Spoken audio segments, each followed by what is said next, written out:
I didn't see this coming at all.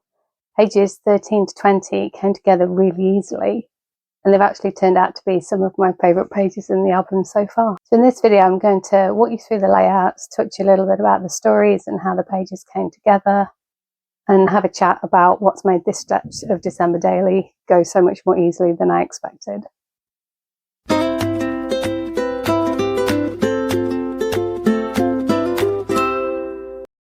I didn't have a layout that was going to match with the colours of the photos of the crib, so I decided to go more for the feeling of the crib, and this peaceful scene with a magical night sky seemed to do the trick. I added a shining star, a rustic looking title and the number, then I journaled the story and added a couple of silver embellishments to match with the star.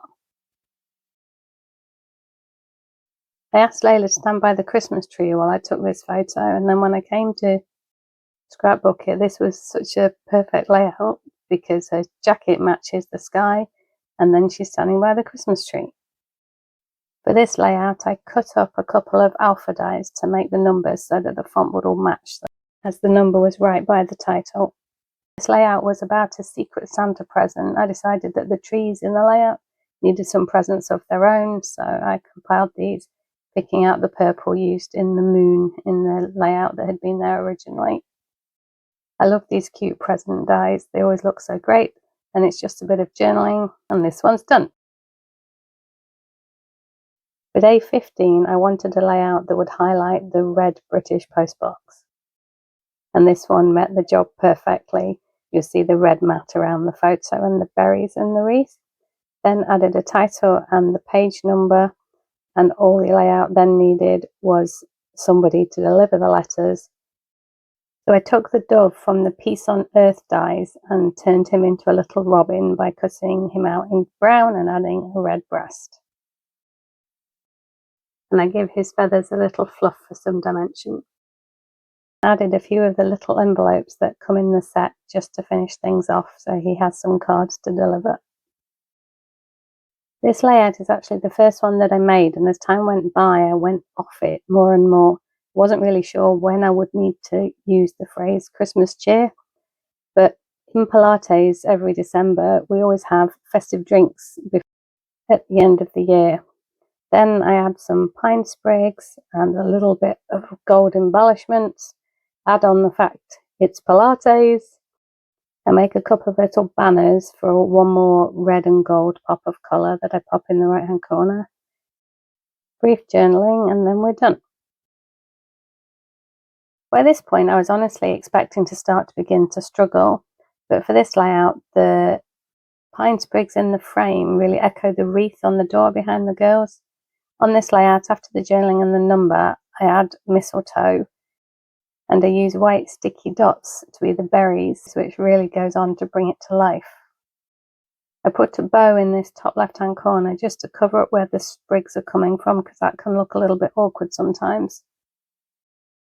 Then it's just a few gold rub-ons to frame out that top right hand corner and balance the layout, add the journaling, and this one's ready. I'd been worrying about using this layout because I left myself no room. There's nowhere to journal and nowhere to add a title. But the pine sprigs were so like the sprigs on my ring finger that I thought it had to be done. As there was no real story, I decided my journaling would be fine on the photo, and I had the idea to build the title on top of the card with the Christmas tree on. I then just needed a place to put the numbers, and I'd so loved the decorations that I'd made back on day 8, I decided to make a couple more and use one for the number again. You'll see I've put a red bow on the decorations, which mimics the red bow and the bauble on my nails. I thought it made a perfect match. However, this pudding layout couldn't have been more perfect. It's almost identical to the hoodie that Lucy is wearing in the photo. I managed to squeeze the title and the number in, bling up the puddings, and then add some journaling to the photo. I finished this layout off with some cute snowflakes. Check out that sparkle.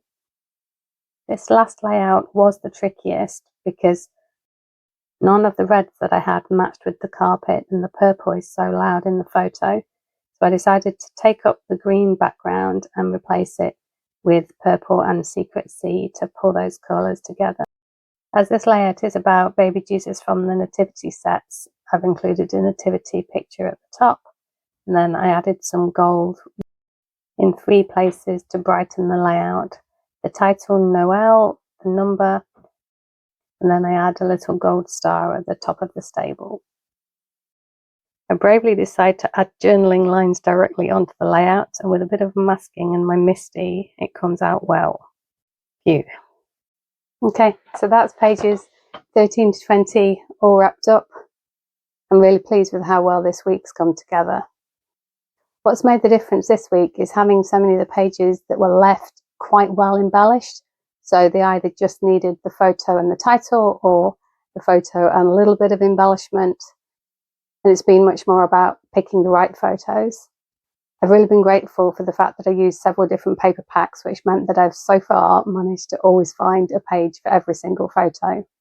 If you're working on your December daily, I'd like to know what approach you took and how it's going for you.